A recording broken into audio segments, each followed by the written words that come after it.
probably know this feeling. It's time to work on an important task, such as studying for an exam, working on your business, writing a report for work.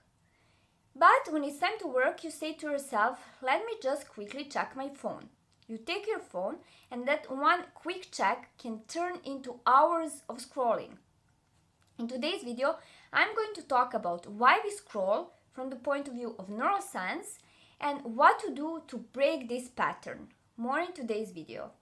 Hi, I have a PhD in neuroscience, and on the channel Neuroproductivity, we talk about developing healthy habits using principles of neuroscience. Today we are going to talk about the scrolling. Let's start. Why do we scroll, first of all? Have you noticed that when you need to work on a very important task for you, such as studying for an exam, working on your business, writing a report for work, you tend to grab your phone? Why is that the case? Why does this happen? Well, when we have a big task in front of us, this task can be scary. And what happens in our brain is the brain is going to induce anxiety. So we are going to have a fear and anxiety mechanism waking up in our brain when the task in front of us is very big and very difficult. This basically happens because our brain wants to protect us. Our brain doesn't want us to do difficult things. Our brain wants us to be happy and to be relaxed. And that is why when you have a difficult task in front of us, anxiety will go up. And our brain is searching for ways to relieve that anxiety.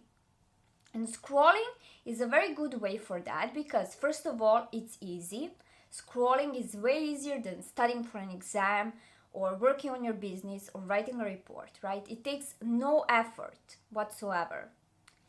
Second effect is that oftentimes on social media, posts, videos are very engaging, very colorful, very funny. So that even further reduces the anxiety.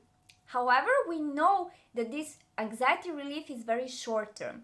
What happens in the long run if we keep scrolling and we don't work on important tasks, we risk failing an exam, losing a job, not becoming successful in our business. And that is going to make the anxiety in the long run even worse. So basically, the anxiety of being afraid of a big task and then scrolling makes less of a damage to us than not working on our goals.